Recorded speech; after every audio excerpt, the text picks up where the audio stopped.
اعوذ باللہ من الشیطان الرجیم بسم اللہ الرحمن الرحیم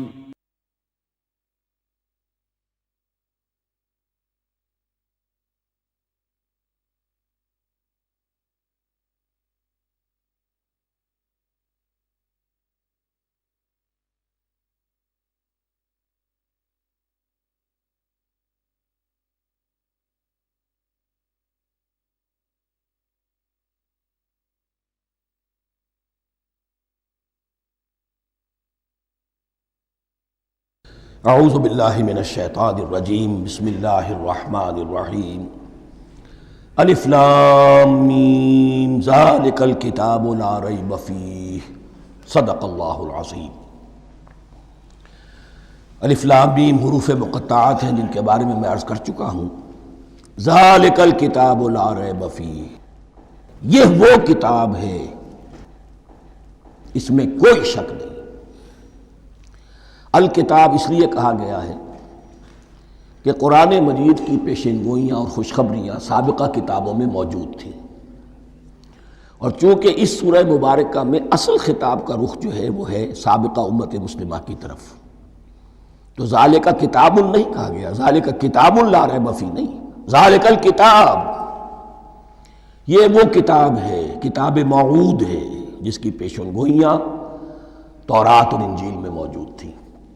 لا ریب فیہ، اس میں کوئی شک نہیں۔ حرف اورا ریب نئے، تبدیل نئے، یہی الفاظ آئے ہیں سورہ سجدہ کے شروع میں بھی، الف لام میم تنزیل الکتاب لا ریب فیہ رب العالمین، لا ریب فیہ من رب العالمین، فیہ ھدی للمتقین۔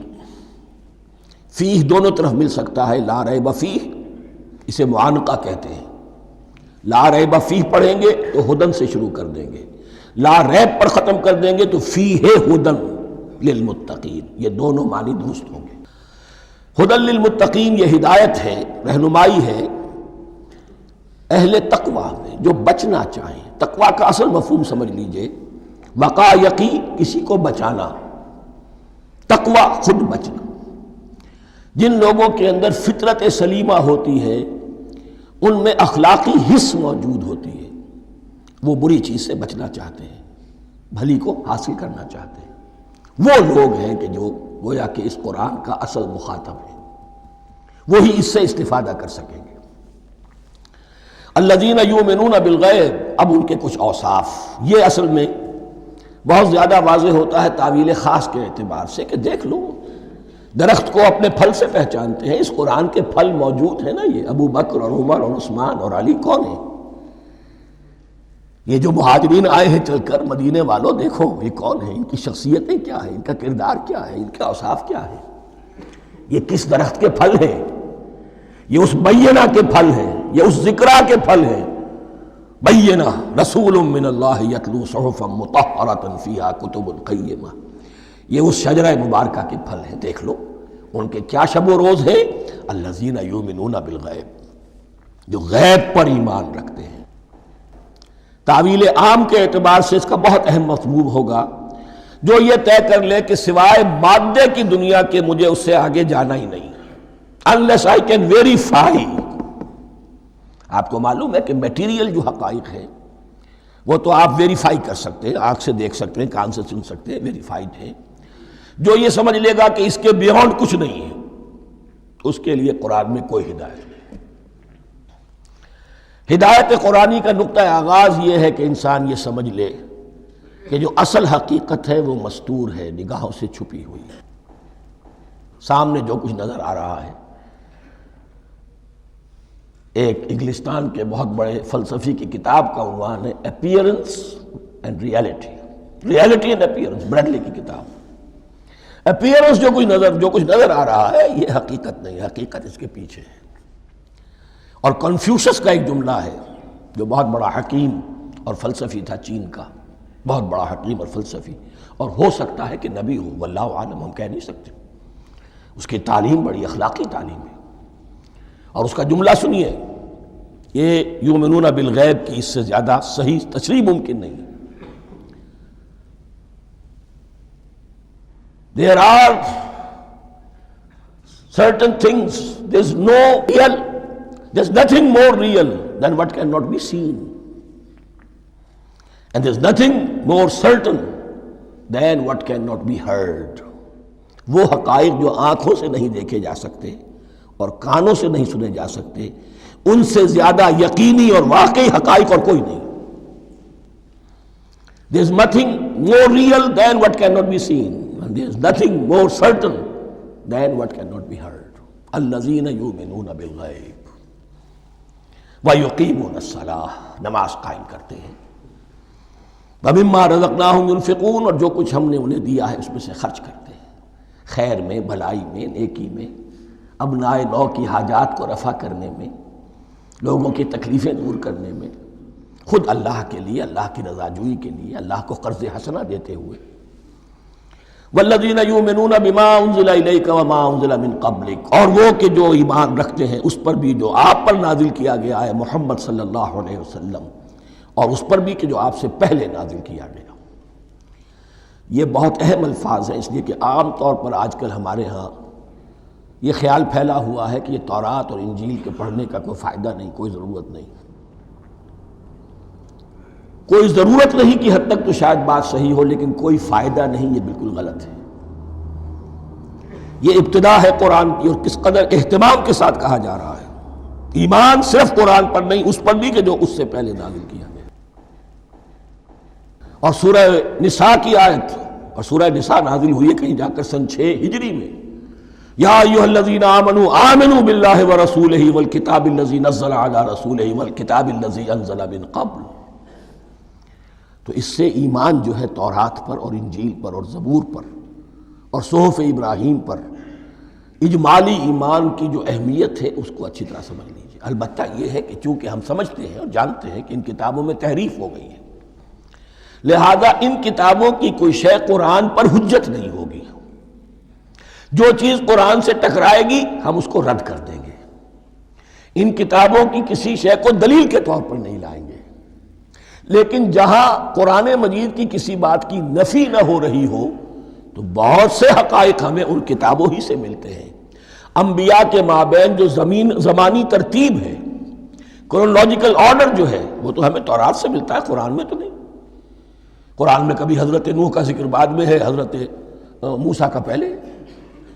وہاں تو کسی اور پہلو سے ترتیب آتی ہے، لیکن وہاں ہمیں تاریخ ملتی ہے ابراہیم کی، اسحاق کی، یعقوب کی، انبیاء بنی اسرائیل کی، موسیٰ کی، عیسیٰ کی، یہ ساری چیزیں. تو اس کی اہمیت جو ہے اس کو سمجھ لیجئے. والذین یؤمنون بما انزل الیک وما انزل من قبلک وبالآخرۃ ھم یوقنون، آخرت پر وہ یقین رکھتے ہیں. نوٹ کرنے والی بات کیا ہے کہ باقی سب چیزوں کے لیے لفظ ایمان آیا، آخرت کے لیے ایقان. کیوں؟ واقعہ یہ ہے کہ انسان کے عمل کے اعتبار سے سب سے زیادہ مؤثر شے ایمان بالآخرہ ہے. ایمان بالآخرہ ہے تو عمل سیدھا رہے گا کہ ہاں مجھے جواب دہی کرنی ہے، جانا ہے، اٹھنا ہے، اللہ کے حضور حاضری ہے. اگر یہ یقین ہے تو عمل صحیح ہوگا. اس میں کمی ہو گئی تو توحید جو ہے وہ بھی بس ایک عقیدہ، ایک ڈوگما بن کے رہ جائے گی.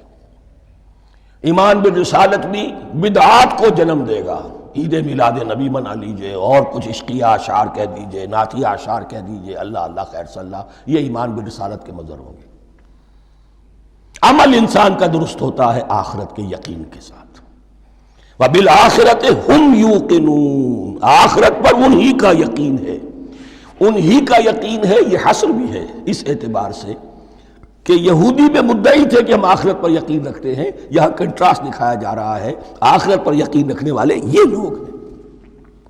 اور تعویل خاص کے اعتبار سے وہ لوگ موجود ہیں تمہاری نگاہوں کے سامنے. 13 برس کی محنت کی کمائی محمد الرسول اللہ صلی اللہ علیہ وسلم کی، اس کتاب کی، یتلو علیہم آیاتہ ویزکیہم ویعلمہم الکتاب والحکمہ، اس کا جو نتیجہ ہے وہ تمہارے سامنے. اولئک علی ھدی من ربہم، یہ وہ لوگ ہیں جو اپنے رب کی طرف سے ہدایت پر ہیں. وہ ابتدائی ہدایت بھی ان کے پاس تھی اور یہ تکمیلی ہدایت بھی، قرآن پر بھی ان کا یقین پورا ہے اور محمد کا اتباع بھی وہ کر رہے ہیں۔ وَأُولَٰئِكَ هُمُ الْمُفْلِحُونَ، اور یہی وہ لوگ ہیں جو فلاح پانے والے ہیں۔ فلاح کا لفظ بھی قرآن مجید کی بڑی اہم اصطلاح ہے، منزل مراد کو پہنچ جانا، کسی باطنی حقیقت کا عیا ہو جانا۔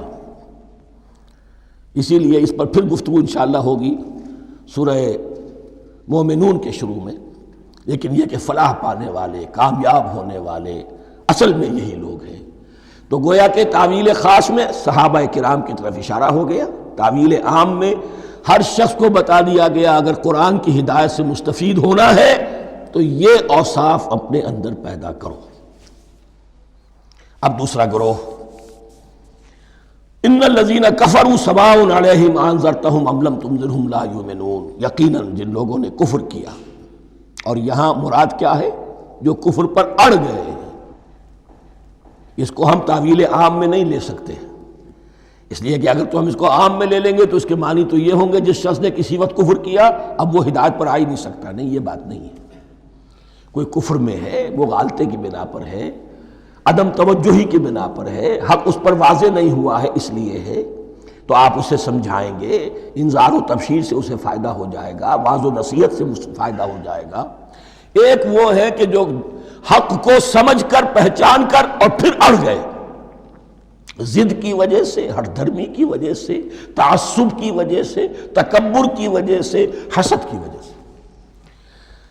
ان الذین کفروا، ایسے لوگوں کا معاملہ کیا ہے؟ سواء علیہم انذرتہم ام لم تنذرہم لا یؤمنون، برابر ہے ان کے لیے خواہ آپ انہیں سمجھائیں خواہ نہ سمجھائیں، ڈرائیں نہ ڈرائیں، انذار فرمائیں نہ کریں، لا یؤمنون، وہ ایمان لانے والے نہیں۔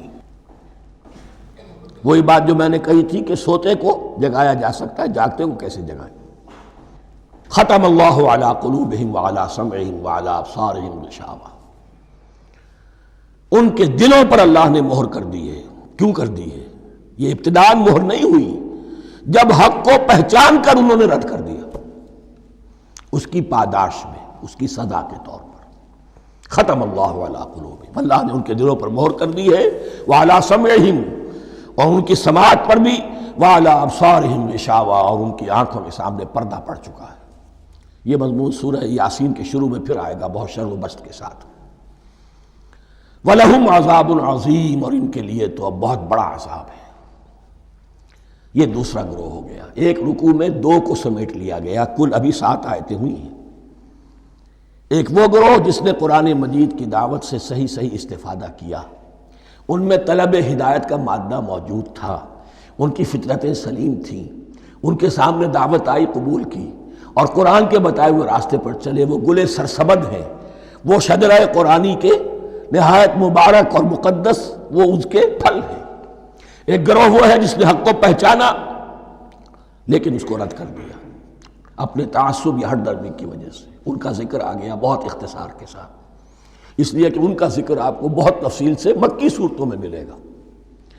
اب آیا تیسرا گروہ، وَمِنَ النَّاسِ، اور لوگوں میں کچھ ایسے بھی ہیں، مَن يَقُولُ آمَنَّا بِاللَّهِ وَبِالْيَوْمِ الْآخِرِ وَمَا هُم بِمُؤْمِنِينَ، جو کہتے تو یہ ہے کہ ہم ایمان رکھتے ہیں اللہ پر بھی اور یوم آخر پر بھی، مگر وہ حقیقت میں مومن نہیں ہے۔ یہاں ایک بات سمجھ لیجئے، اکثر و بیشتر مفسرین نے اس تیسری کیٹیگری کے بارے میں یہی رائے قائم کی ہے کہ یہ منافقین مذکور ہیں یہاں، اگرچہ لفظ منافق یا لفظ نفاق نہیں آیا یہاں، لیکن مولانا امیر احسن اصلاحی صاحب نے ایک رائے ظاہر کی ہے جو بڑی قیمتی ہے۔ وہ یہ کہ یہاں ایک کردار کا نقشہ کھینچ دیا گیا ہے، غور کرنے والے غور کر لیں، دیکھ لیں، جس پر بھی وہ چسپاں ہو جائے۔ اور بالفعل جب یہ آیات نازل ہو رہی تھیں تو دو طبقات پر یہ کردار نگاری جو ہے، یہ جو شخصیت کا ہیولہ کھینچا جا رہا ہے، وہ دو کے اوپر راست آ رہا تھا۔ ایک علماء یہود، وہ بھی کہتے تھے کہ ٹھیک ہے محمد جو کہہ رہے ہیں، ہم بھی اللہ کو مانتے ہیں، آخرت کو بھی مانتے ہیں، اسی لیے یہاں رسالت کا ذکر نہیں ہے۔ بھئی ہم محمد ہی کو نہیں مانتے نا صلی اللہ علیہ وسلم، باقی اگر 1.25 لاکھ نبی آئے ہیں تو باقی 1.25 لاکھ کو تو ہم مانتے ہیں۔ ایک محمد کو نہیں مانا، ایک عیسیٰ کو نہیں مانا، بس۔ تو ہمیں بھی مانا جانا چاہیے کہ ہم بھی مسلمان ہیں۔ ایک یہ ان کی رائے ہے، اور واقعہ یہ ہے کہ یہاں اس طریقے کا تذکرہ ہو رہا ہے کہ جس سے ان کا کردار بھی جھلک رہا ہے، روح سخن ان کی طرف جا رہا ہے۔ مجھے یاد ہے اپنی 10ویں جماعت کے زمانے میں دہلی میں نے دیکھا تھا کہ ناٹ سرکس، وہاں کا ایک بڑی مارکیٹ ہوتی تھی، تو جوتے کی ایک دکان پہ ایک بہت بڑا جوتا لٹکایا ہوا تھا، بہت بڑا، اور لکھا تھا free to home it fits, جس کے پاؤں میں یہ ٹھیک ٹھیک آ جائے وہ لے جائے اس کو۔ تو یہ free to home it fits ہے، ایک کردار ہے۔ اب یہ کردار جس کے اوپر بھی فٹ بیٹھ جائے، ان میں یقیناً زیادہ تو غلبہ یہی ہے جو مفسرین کی رائے ہے، منافقین کا معاملہ جو ہو رہا ہے، لیکن یہ کردار بعین نہیں فٹ بیٹھ رہا ہے یہود کے علماء پر۔ اور یہ بھی نوٹ کر لیجئے کہ جو مدینہ منورہ میں نفاق کا جو پودا پروان چڑھا ہے، بلکہ پودا نہیں کہنا چاہیے، جھاڑ جھکاڑ جو پروان چڑھا ہے، وہ یہودیوں کے زیر اثر، جیسے جنگل کے اندر بڑے بڑے درخت بھی ہوتے ہیں اور اندر جو ہے نیچے جھاڑیاں بھی ہوتی ہیں، تو یہ نفاق کا جھاڑ جھکاڑ جو ہے وہ یہودی علماء کا جو پودا تھا، اور بہت بڑا تھا، اس میں کوئی شک نہیں، اس کے سائے میں پروان چڑھا ہے۔ ان دونوں میں معنوی ربط بھی ہے۔ وَمِنَ النَّاسِ مَن يَقُولُ آمَنَّا بِاللَّهِ وَبِالْيَوْمِ الْآخِرِ وَمَا هُم بِمُؤْمِنِينَ، اور لوگوں میں سے کچھ ایسے بھی ہیں جو کہتے تو یہ ہے کہ ہم ایمان رکھتے ہیں اللہ پر اور یوم آخر پر، لیکن وہ مومن نہیں ہیں۔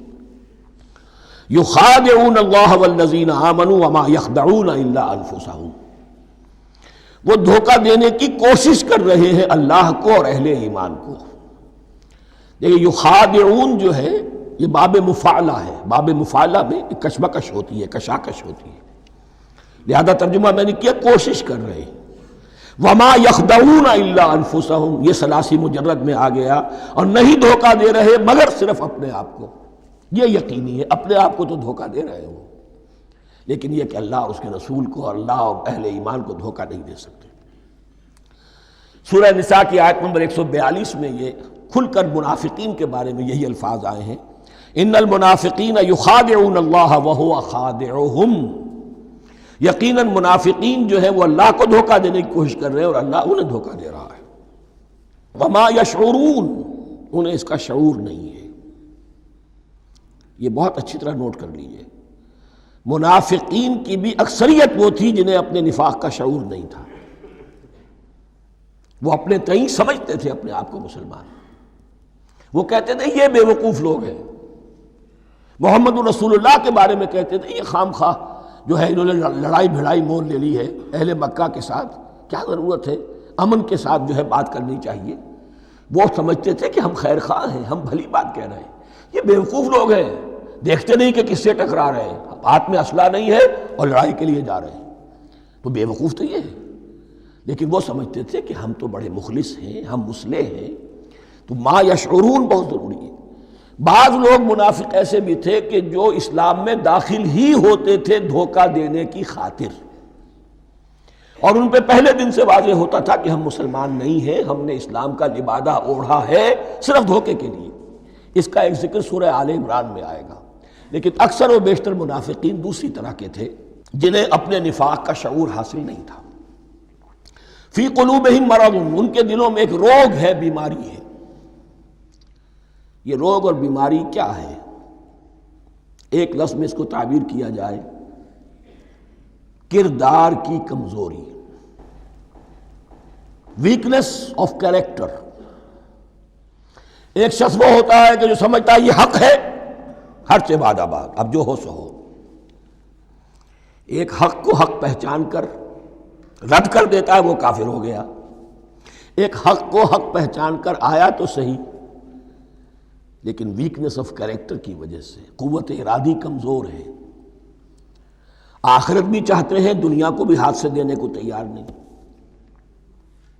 یہاں کا بھی کوئی نقصان نہ ہو اور آخرت کا بھی سارا بھلا ہمیں مل جائے۔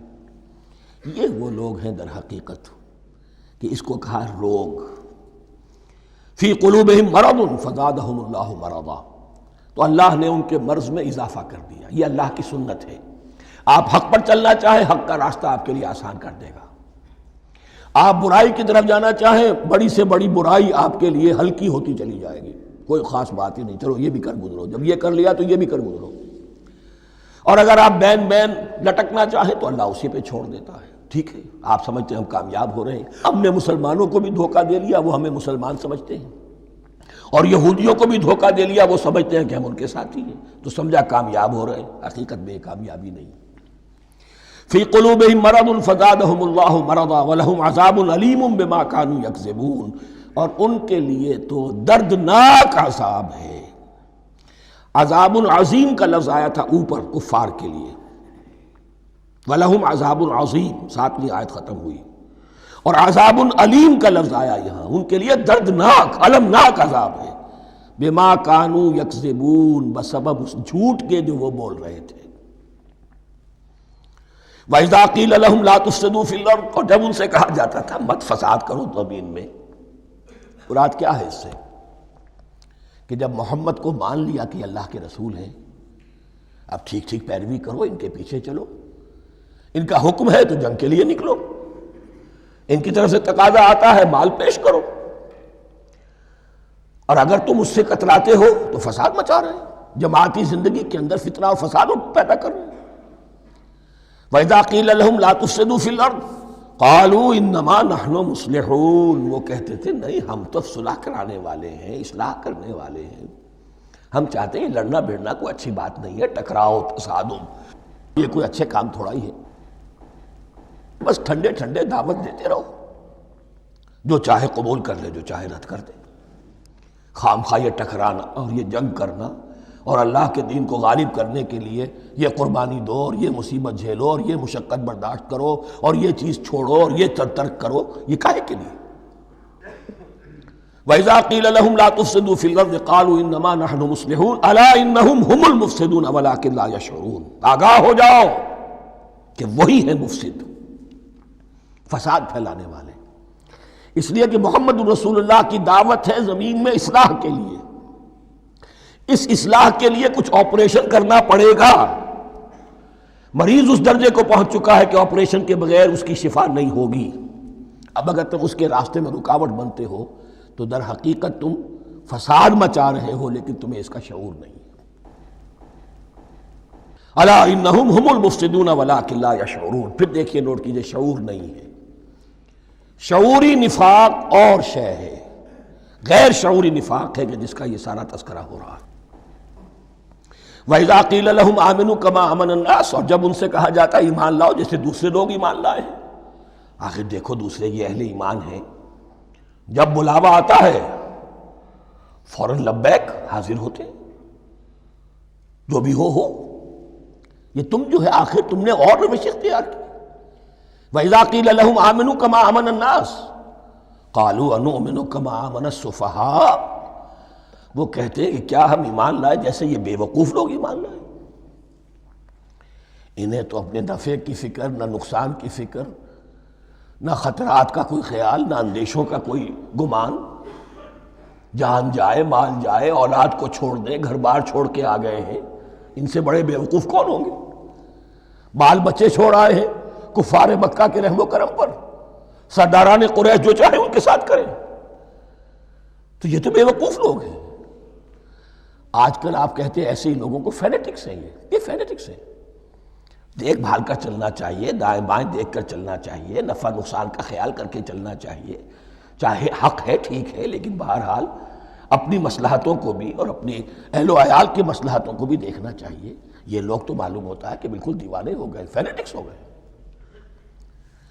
وَإِذَا قِيلَ لَهُمْ آمِنُوا كَمَا آمَنَ النَّاسُ قَالُوا أَنُؤْمِنُ كَمَا آمَنَ السُّفَهَاءُ أَلَا إِنَّهُمْ هُمُ السُّفَهَاءُ وَلَٰكِن لَا يَعْلَمُونَ، آگاہ ہو جاؤ کہ وہی بے وقوف ہے لیکن انہیں علم نہیں ہے۔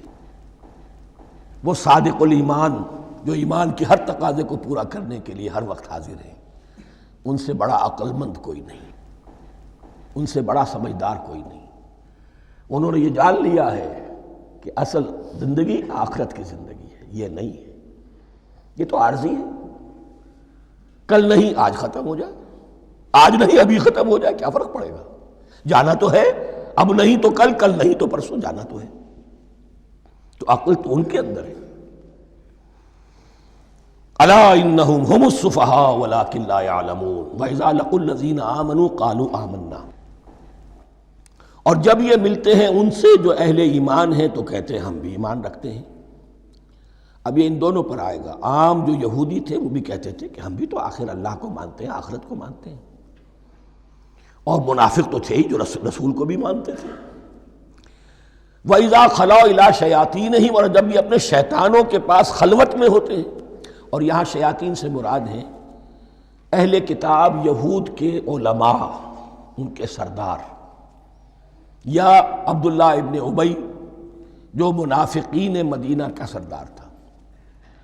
اگر وہ کبھی ملامت کرتا تھا، دیکھو تم تو معلوم ہوتا ہے بالکل مسلمانوں میں شامل ہی ہو گئے پوری طرح سے، تمہیں کیا ہو گیا، تم ہر بات مان رہے ہو۔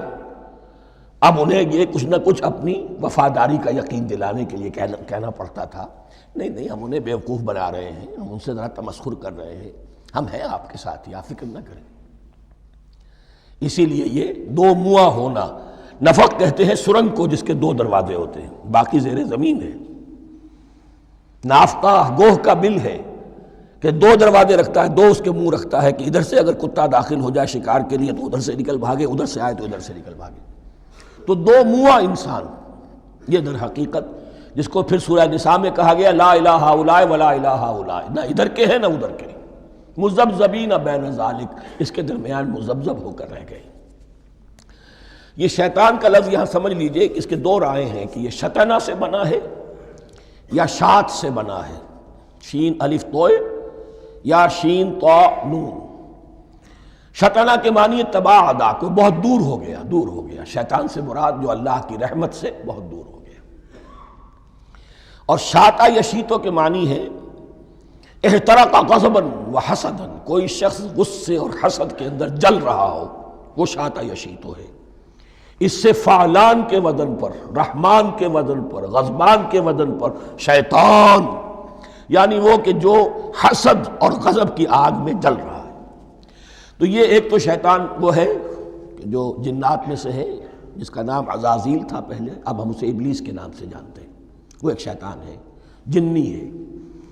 پھر یہ کہ جو بھی اس کے پیروکار ہیں دنیا میں، انسانوں میں سے ہوں یا جنات میں سے ہوں، وہ بھی شیاطین ہیں۔ اسی طرح اہل کفر، اہل زیغ کے جو بڑے بڑے سردار ہوتے ہیں، ان کو بھی شیطان سے تعبیر کیا گیا۔ وَإِذَا خَلَوْا إِلَىٰ شَيَاطِینِهِمْ قَالُوا إِنَّا مَعَكُمْ، اور جب وہ خلوت میں ہوتے ہیں، علیحدگی میں ہوتے ہیں اپنے شیاطین کے پاس، سرداروں کے پاس، کہتے ہیں ہم تو آپ کے ساتھ ہیں، انما نحن مستہزئون، یہ تو ہم ان مسلمانوں کو بیوقوف بنا رہے ہیں، ان سے استہزاء کر رہے ہیں، تمسخر کر رہے ہیں۔ ہم تمسخر میں کہہ دیتے ہیں کہ ہم بھی آپ کے ساتھ ہیں، آمنا۔ اللہ یستہزئ بہم ویمدہم فی طغیانہم یعمہون، حقیقت کیا ہے کہ اللہ ان کا مذاق اڑا رہا ہے اور ان کو ڈھیل دے رہا ہے کہ وہ اپنے عقل کے اندھے پن میں بڑھتے چلے جائیں۔ اللہ تعالیٰ جیسا میں نے عرض کیا رسی دراز کرتا ہے، کوئی شخص غلط راستے پر جانا ہے تو جاؤ بھائی، فوراً تو نہیں پکڑتا، اگر فوراً پکڑ لے تو سیدھا ہو جائے گا، چلتے جائے، جہاں جانا چاہتے ہو جاؤ۔ تو ان کو بھی رسی دراز کر رہا ہے اللہ، لیکن یہ کہ اللہ یستہزئ بہم، یہ سمجھتے ہیں کہ مسلمانوں کا مذاق اڑا رہے ہیں، اصل میں مذاق ان کا اڑ رہا ہے اللہ کے نزدیک۔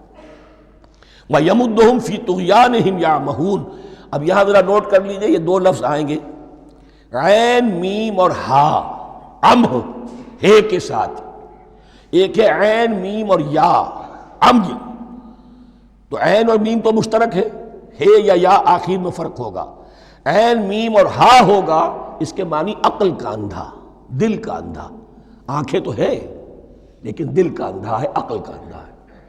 اور عین میم یا جو آنکھوں کا اندھا ہو، عمیٌ اندھے، اعمیٰ اندھا۔ تو یہاں فرمایا انا معکم انما نحن مستہزئون، اللہ یستہزئ بہم ویمدہم فی طغیانہم یعمہون، اللہ ان کو اس جو ان کی عقل کے اندھے پن میں جو یہ بڑھتے چلے جا رہے ہیں، اللہ بھی ان کی رسی دراز کر رہا ہے تاکہ یہ جہاں تک جانا چاہتے چلے جائیں۔ اولئک الذین اشتروا الضلالۃ بالہدی، یہ وہ لوگ ہیں کہ جنہوں نے ہدایت کے عوض گمراہی خرید لی ہے۔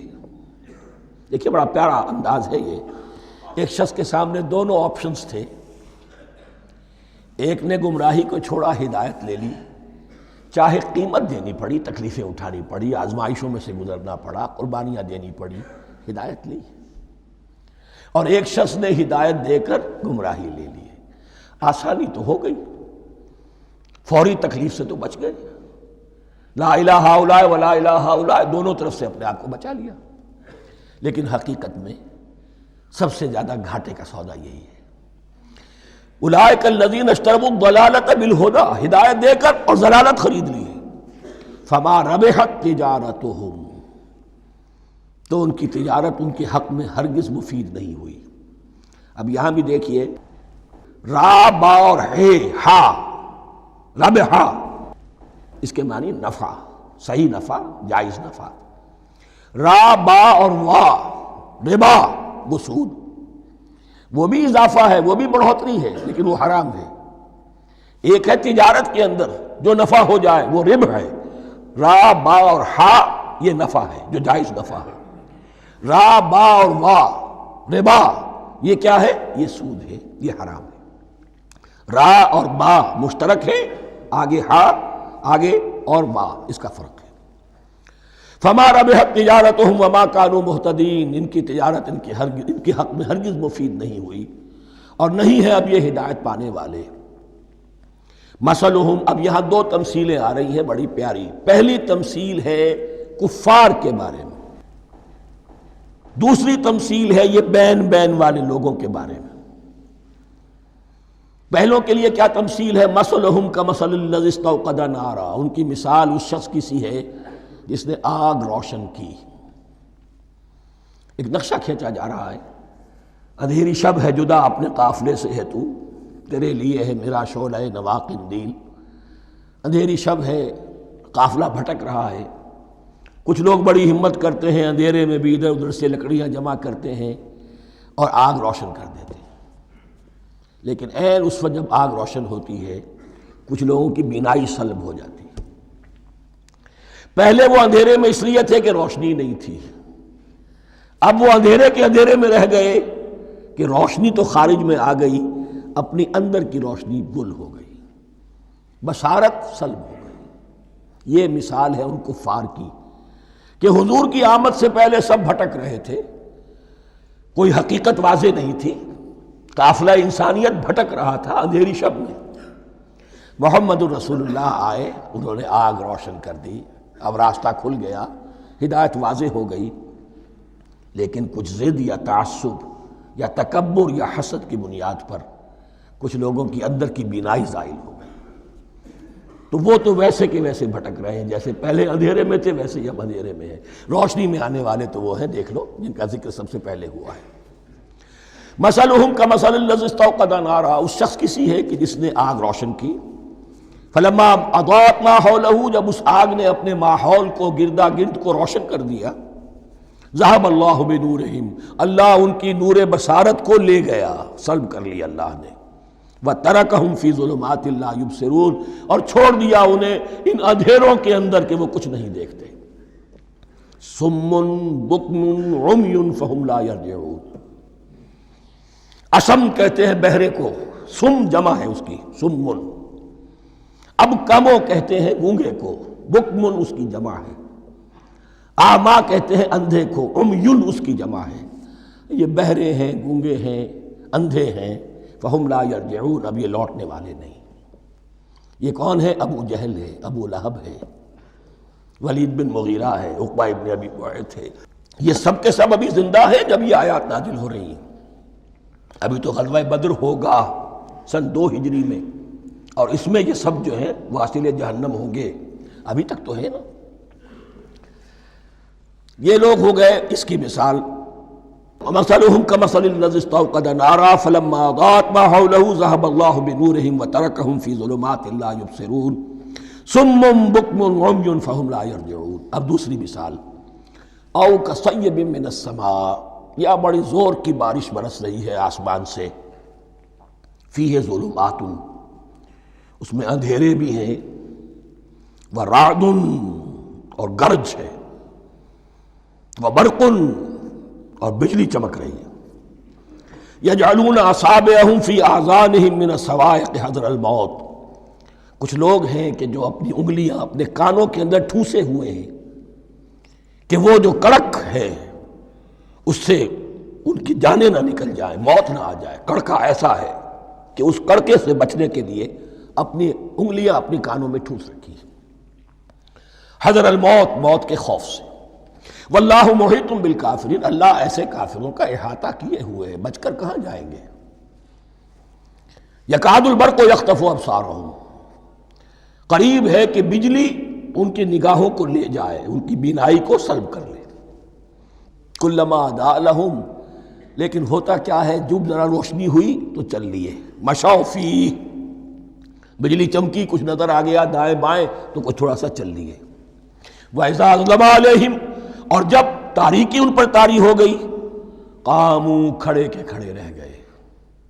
یہ نقشہ ہے ان کا کہ ایک طرف بارش ہو رہی ہے، قرآن مجید ہے، آسمان سے نازل ہو رہا ہے، یہ ماہ مبارکہ ہے، یہ کتاب مبارکن ہے، لیکن یہ کہ اس کے ساتھ کڑکے ہیں، گرج ہے، کفر سے مقابلہ ہے، کفر کی طرف سے دھمکیاں ہیں، اندیشے ہیں، خطرات ہیں، امتحانات ہیں، آزمائشیں ہیں۔ ذرا کہیں حالات کچھ بہتر ہوئے، کچھ جسے بریدنگ سپیس کہتے ہیں ملی، تو تھوڑا سا چل لیے، ہم بھی مسلمان ہیں، کوئی خاص موقع نہیں ہے، کسی جنگ کے لیے بلایا نہیں جا رہا ہے، تو بڑھ چڑھ کے باتیں کر رہے ہیں، اپنے ایمان کا اظہار بھی کر رہے ہیں۔ جیسے ہی کوئی آزمائش آئی، قاموا، ٹھٹک کر کھڑے کے کھڑے رہ گئے۔ وَلَوْ شَاءَ اللَّهُ لَذَهَبَ بِسَمْعِهِمْ وَأَبْصَارِهِمْ، اللہ چاہتا تو ان کی سماعت اور بصارت کو بھی سلب کر لیتا، لیکن اللہ کا قانون یہی ہے، جو جہاں رہنا چاہے اس نے آزادی ارادہ دی ہے انسان کو۔ تم اگر مومن صادق بن کر رہنا چاہتے ہو، اس کو آسان کر دے گا تمہارے لیے۔ تم نے اپنے تعصب کی وجہ سے، اپنے تکبر کی وجہ سے کفر کا راستہ اختیار کیا، اللہ اسی کو کھول دے گا۔ تم بیچ میں لٹکنا چاہتے ہو، لٹکتے رہو، اللہ تعالیٰ جو ہے جبراً کسی کو نہ حق پہ لائے گا، نہ جبراً کسی کو باطل پر لے کر جائے گا۔ اس لیے کہ جبر اگر ہو تو پھر امتحان کا معاملہ ختم، پھر جزا و سزا بیکار ہے، غیر منطقی ہے، غیر معقول ہے۔ ان اللہ علی کل شیء قدیر، یقیناً اللہ تعالیٰ ہر چیز پر قادر ہے۔ یہ دو رکوع اس اعتبار سے کہ انسانی شخصیتوں کا سمجھنا، اور جیسا کہ میں نے عرض کیا، تعویل عام ذہن میں رکھیے، جب بھی کبھی کوئی دعوت حق اٹھے گی، اگر وہ واقعتاً کل کے کل حق کی دعوت ہے اور اس میں انقلابی رنگ ہے کہ باطل سے پنجہ آزمائی کرنی ہے، باطل کو نیچا دکھانا ہے، حق کا غلبہ کرنا ہے، تو یہ تین قسم کے افراد لازماً ہمیشہ وجود میں آ جائے گا۔ ان کو پہچاننا، ان کے کردار کی جو اصل جو اس کے پیچھے پس منظر ہے، اس کو جاننا بہت ضروری ہے۔ اب جو تیسرا رکوع آ رہا ہے سورہ بقرہ کا، اس میں قرآن کی دعوت کا خلاصہ ہے۔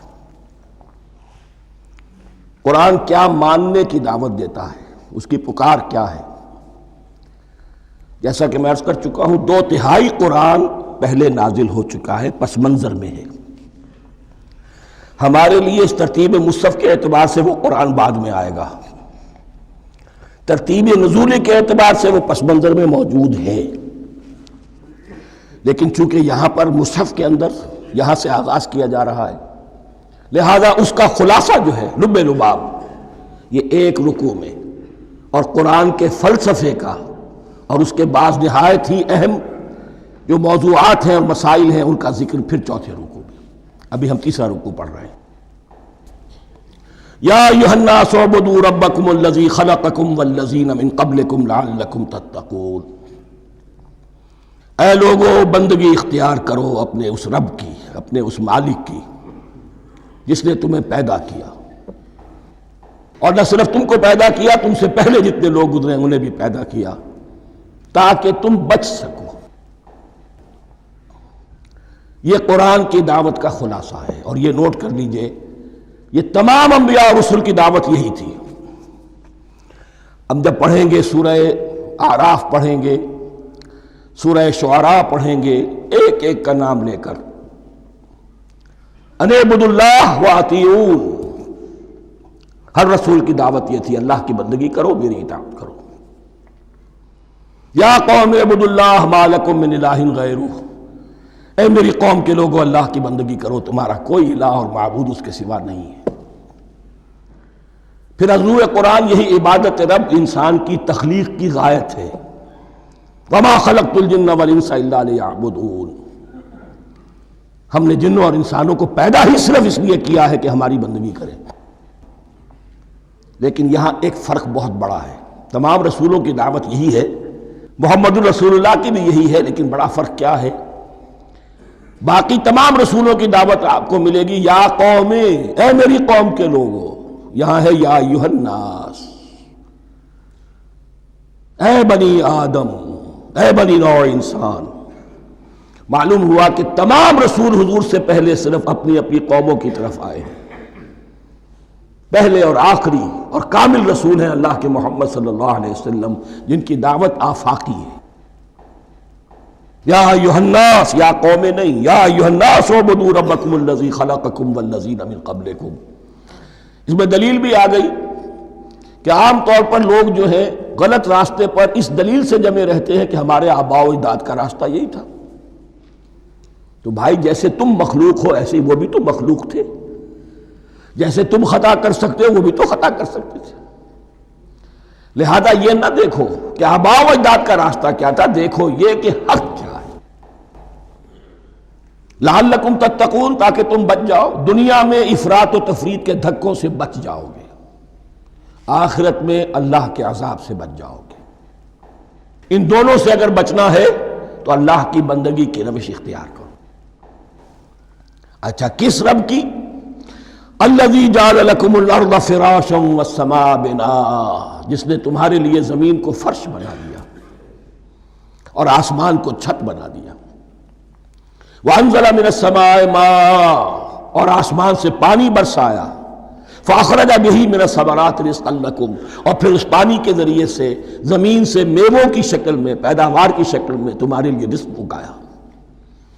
فلا تجعلوا للہ اندادا وانتم تعلمون، تو ہرگز نہ اللہ کا مد مقابل کسی کو ٹھہراؤ جانتے بوجھتے۔ وانتم تعلمون کا ایک مطلب یہ بھی ہے کہ تم بھی مانتے ہو کہ اس کائنات کا خالق اللہ کے سوا کوئی نہیں۔ اہل عرب بھی مانتے تھے، جو ان کے دیوی دیوتا تھے وہ سمجھتے تھے کہ یہ اللہ کے اوتار ہیں یا اللہ کے ہاں بہت یہ پسندیدہ ہیں، اللہ کے محبوب ہیں، اس کے اولیاء ہیں، اس کی بیٹیاں ہیں، لہذا یہ شفاعت کریں گے تو ہمارا بیڑا پار ہو جائے گا، ورنہ خالق وہ مانتے تھے اللہ ایک ہی ہے۔ جب تم یہ مانتے ہو کائنات کا خالق ایک، مدبر ایک، تو اب کسی کو اس کا مد مقابل نہ بناؤ۔ انداد ند کی جمع ہے، لا ضد لہ ولا ند لہ، اللہ کا کوئی مد مقابل نہیں۔ اس میں یہاں تک بات ہے کہ حضور اس درجے، اس توحید کی باریکیوں تک پہنچا کر گئے ہیں اس امت کو کہ کسی صحابی نے ایسے ہی کہہ دیا ما شاء اللہ و ما شئت، جو اللہ چاہے اور جو آپ چاہیں۔ حضور نے فوراً ٹوک دیا اجعلتنی للہ ندا، کیا تو نے مجھے اللہ کا مد مقابل بنا دیا ہے؟ اس کائنات میں مشیت صرف ایک کی چلتی ہے، کسی اور کی مشیت اس کی مشیت کے تابع پوری ہو جائے ہو جائے، لیکن مشیت مطلقہ صرف اس کی ہے۔ یہاں تک کہ حضور سے فرمایا گیا کہ اے نبی آپ کے لیے یہ ممکن نہیں ہے جسے چاہے ہدایت دے دیں، انک لا تہدی من احببت ولکن اللہ یہدی من یشاء۔ اگر یہ اختیار میں ہوتا تو ابو طالب دنیا سے بغیر ایمان لائے نہ جاتے۔ فلا تجعلوا للہ اندادا وانتم تعلمون۔ اب ان دو آیتوں میں تو یوں سمجھیے توحید نظری بھی اور توحید عملی بھی۔ توحید عملی کیا ہے؟ بندگی صرف اسی کی ہو۔ اب آیا ہے رسالت کا معاملہ، وَإِن كُنتُمْ فِي رَيْبٍ مِّمَّا نَزَّلْنَا عَلَىٰ عَبْدِنَا، اگر تمہیں رسالت محمدی پر شک ہے صلی اللہ علیہ وسلم، اس کے کیا معنی ہے؟ کہ تمہیں اس قرآن کے بارے میں شک ہے جو ہم نے اپنے بندے پر نازل کیا ہے۔ اگر ہے شک فی الواقع، وَإِن كُنتُمْ فِي رَيْبٍ، اگر تمہیں واقعتاً شک ہے مما نزلنا علی عبدنا، اس پر جو ہم نے اپنے بندے پر نازل فرمایا ہے، فاتوا بسورۃ من مثلہ، تو لے آؤ اس جیسی ایک ہی صورت۔ یہ ہم کل پوری تفصیل سے دیکھ چکے ہیں کہ برسبیل تنزل یہاں پہنچے ہیں، پہلے 2 آیتیں میں نے آپ کو سنائی تھی اس میں پورے قرآن کی مثال لانے کا چیلنج کیا گیا. پھر ایک آیت سنائی جس میں 10 صورتیں ہی لے آؤ. اب آخری درجے میں ایک صورت ہی بنا لا، اور ایک صورت تو سورۃ العصر کے مساوی بھی ہو سکتی تھی، سورۃ الکوثر کے مساوی بھی ہو سکتی تھی. وَادْعُوا شُهَدَاءَكُم مِّن دُونِ اللَّهِ إِن كُنتُمْ صَادِقِينَ، اور بلا لو اپنے سارے مددگاروں کو اللہ کے سوا، جن ہوں انس ہوں. اس لیے کہ قریش کا خیال یہ تھا کہ جو شعراء ہوتے ہیں ان کے پاس جن ہوتے ہیں، وہ جن انہیں سکھاتے ہیں، ورنہ عام آدمی تو یہ شعر نہیں کہہ سکتا. تو تمہارا اگر کوئی گمان ہے کوئی جنات سکھانے والے ہیں، کوئی انسان ہے، خطیب ہیں، شعراء ہیں، ادیب، سب کو جمع کر. ان کنتم صادقین. اب یہ ہے بہت ہی، جس کو میں نے کل کہا تھا، آپ کو یاد ہوگا، قرآن کا انداز کیا ہوتا ہے کہ وہ اپنے اندر جھانکنے کی دعوت دیتا ہے.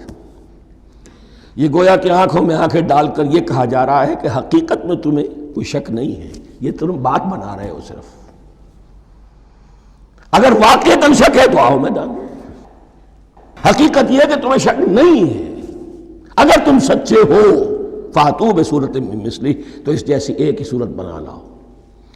فإن لم تفعلوا، اب ذرا انداز دیکھیے تحدی کا اور چیلنج کا. پھر اگر تم یہ نہ کر پاؤ، وَلَن تَفْعَلُوا، اور ہرگز نہیں کر سکو گے.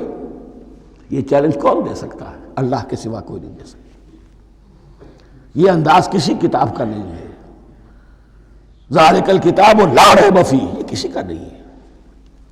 فَإِن لَمْ تَفْعَلُوا وَلَن تَفْعَلُوا، پھر اگر تم نہ کر پاؤ اور تم ہرگز نہیں کر پاؤ گے، فَاتَّقُوا النَّارَ الَّتِي وَقُودُهَا النَّاسُ وَالْحِجَارَةُ، تو ڈرو اس آگ سے جس کا ایندھن بنیں گے انسان اور پتھر.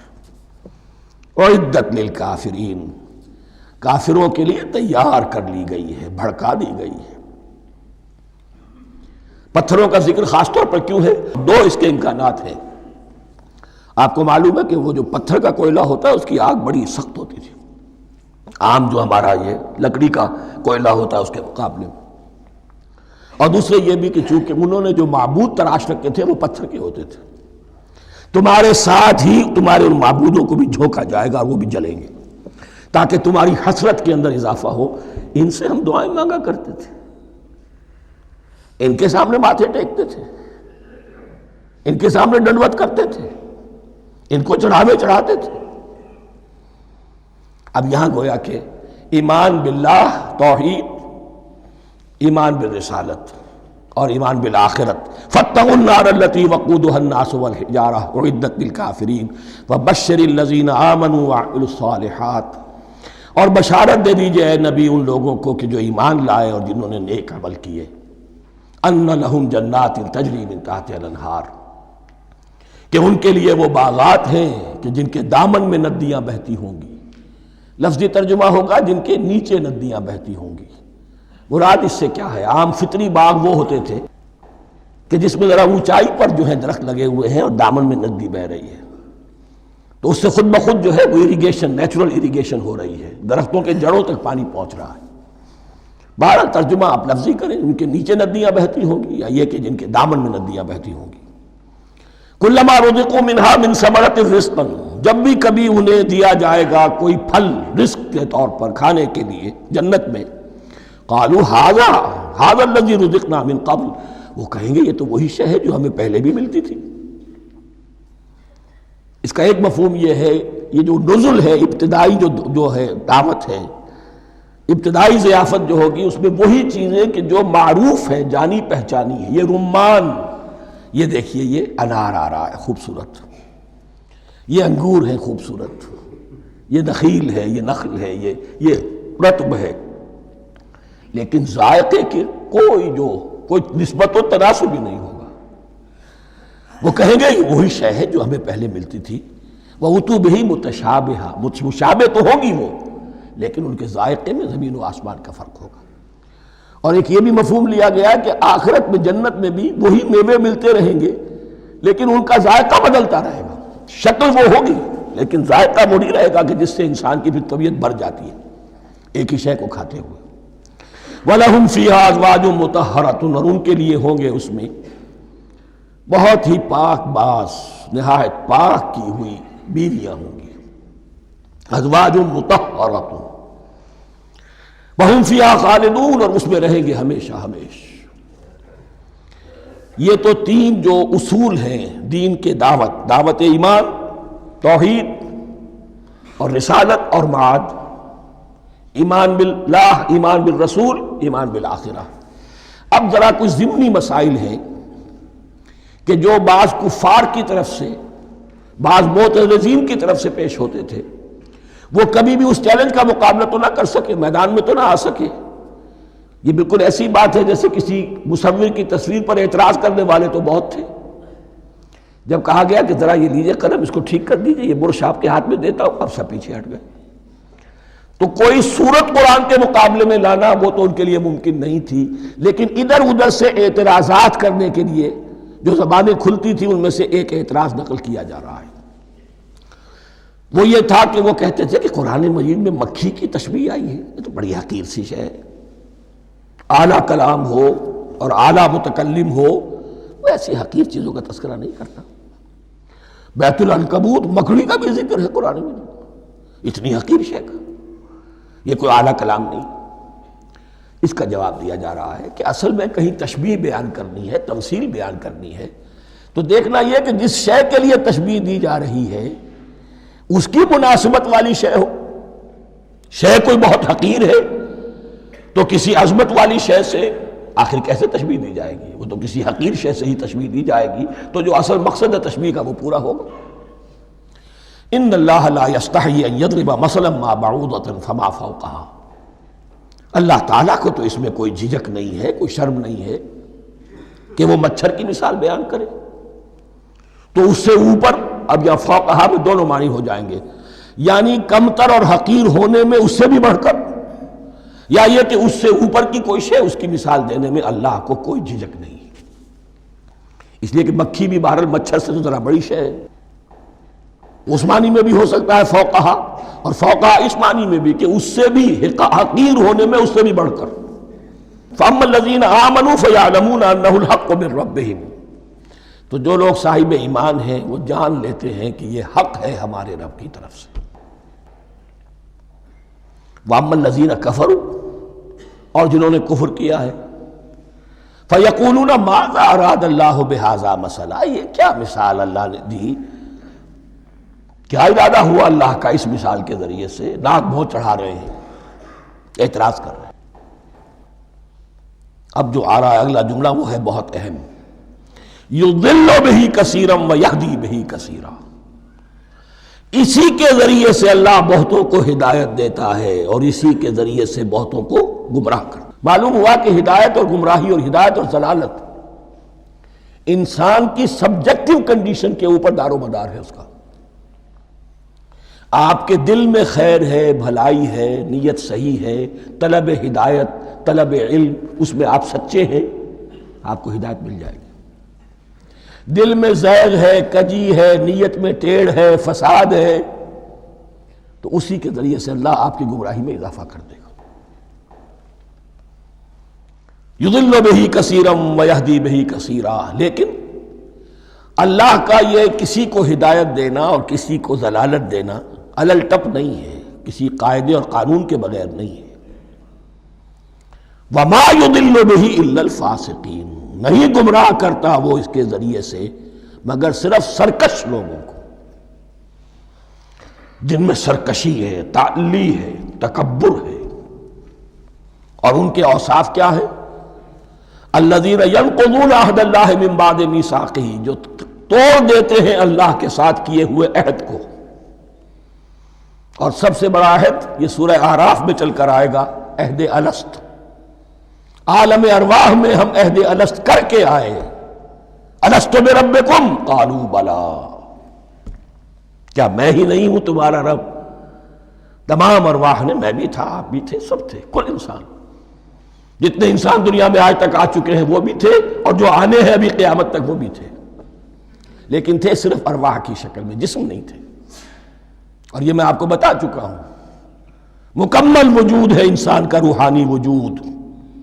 اولاً تخلیق اس کی ہوئی تھی، اسی سے آگے چل کر ایک بہت فلسفے کا بہت گہرا مضمون آ رہا ہے آگے چل کر۔ وہ جو عہد الست الست بربکم قالوا بلا، انہوں نے اس عہد کو توڑا، اللہ کو اپنا مالک اور خالق اور اپنا حاکم جاننے کی بجائے خود حاکم بن کر بیٹھ گئے۔ الیس لی ملک مصر، کیا مصر کی بادشاہی میری نہیں ہے؟ I am the sovereign. We are sovereign. Popular sovereignty. بغاوت، سرکشی، فاسق۔ وما يضل به الا الفاسقين الذين ينقضون عهد الله من بعد ميثاقه ويقطعون ما امر الله به ان يوصل، اور کاٹتے ہیں وہ چیز جسے اللہ نے جوڑنے کا حکم دیا ہے۔ اللہ نے صلہ رحمی کا حکم دیا ہے، یہ قطع رحمی کرتے ہیں مال کی طلب میں، بھائی بھائی کو ختم کرتا ہے اس کے مال کو ہتھیانے کے لیے، اپنی ذاتی اغراض کے لیے تمام اخلاقی حدود جو ہے انسان پس و پیش ڈال دیتا ہے، اپنا تکبر، اپنے لیے تعلی۔ الذین، آپ دیکھیے نوٹ کیجئے، اس میں ہماری شریعت کا فلسفہ یہ ہے، ایک تعلق ہے اللہ کا بندے کے ساتھ، حقوق اللہ، ایک ہے بندوں کا بندوں کے ساتھ، حقوق العباد۔ اللہ کا حق کیا ہے؟ اسے حاکم اور مالک، اور حاکم سمجھو، الملک سمجھو، خود اس کے بندے بنو۔ انسانوں کا حق کیا ہے؟ کونوا عباد اللہ اخوانا، سب آپس میں بھائی بھائی اللہ کے بندے بن جاؤ۔ اور اس میں سب سے اہم ترین رحمی رشتہ ہے، سگے بھائی بہنیں، پھر دادی کے اوپر جا کر وہ کزنز آ جائیں گے، پر دادی پر جا کر اور جمع ہو جائیں گے، یہاں تک کہ آدم و حوا پر تمام انسان جمع ہو جائیں گے۔ تو رحمی رشتے کی بڑی اہمیت ہے۔ تو وہ فاسقین کے جو توڑتے ہیں اللہ کے عہد کو، اس کو مضبوطی سے باندھنے کے بعد، وَيَقْطَعُونَ مَا أَمَرَ اللَّهُ بِهِ أَن يُوصَلَ وَيُفْسِدُونَ فِي الْأَرْضِ، انہی دونوں چیزوں کے نتیجے میں زمین میں فساد پیدا ہوتا ہے، یا اللہ کی اطاعت سے باغی ہو گئے اور یا آپس میں ایک دوسرے کی گردنیں کاٹنے لگے۔ اولئک ھم الخاسرون، یہی لوگ ہیں جو بالآخر خسارے میں، آخری اور دائمی خسارے میں رہنے والے ہیں۔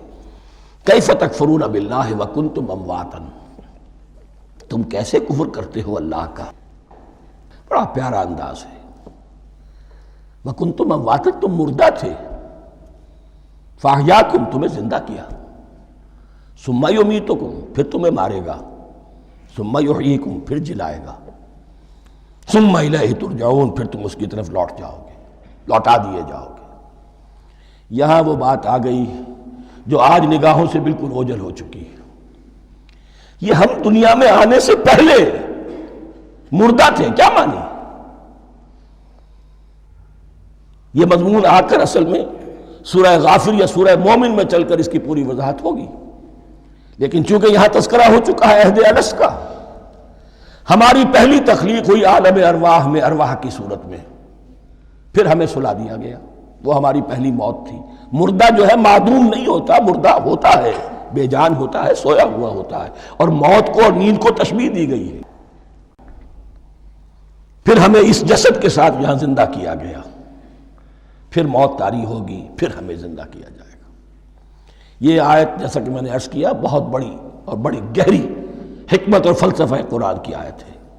کیسے اللہ کا انکار کرتے؟ کنتم اموات، تم مردہ تھے، سوئی ہوئی ارواح کی شکل میں تھے، فاحیاکم، تمہیں جگایا اس جسد کے ساتھ، زندہ کیا، ثم یمیتکم ثم یحییکم، پھر تمہیں مارے گا، پھر جلائے گا، ثم الیہ ترجعون، پھر تم اس کی طرف لوٹا دیے جاؤ گے۔ اور اب اس کے بعد جو آخری آیت ہے، هو الذی خلق لکم ما فی الارض جمیعا، اس نے تمہارے لیے بنایا ہے جو کچھ بھی زمین میں ہے۔ اس میں خلافت کا مضمون آ گیا۔ حدیث میں آتا ہے انما الدنیا خلقت لکم وانتم خلقتم للآخرہ، یہ دنیا تمہارے لیے بنائی گئی ہے، تم آخرت کے لیے بنائے گئے ہو۔ هو الذی خلق لکم ما فی الارض جمیعا، اس لیے کہ اگلی آیت پھر آ رہی ہے خلافت کی آیت، سارا کچھ زمین میں یہ بستر جو بچھایا اور یہ کائنات کو، زمین کو سجایا تمہاری خلافت کے لیے۔ ثم استوى الى السماء فسواهن سبع سماوات، پھر وہ متوجہ ہوا آسمانوں کی طرف اور انہیں 7 آسمانوں کی شکل میں بنا دیا۔ جیسا کہ میں کل عرض کر چکا ہوں، یہ تاحال ابھی یہ آیات متشابہات میں سے ہے۔ 7 آسمانوں کی کیا حقیقت ہے ہم اس سے ابھی پورے طور سے واقف نہیں۔ وَهُوَ بِكُلِّ شَيْءٍ عَلِيمٌ، اور اسے ہر شے کا علم حقیقی حاصل ہے۔ بارک اللہ لی ولکم فی القرآن العظیم ونفعنی وإیاکم بالآیات والذکر الحکیم۔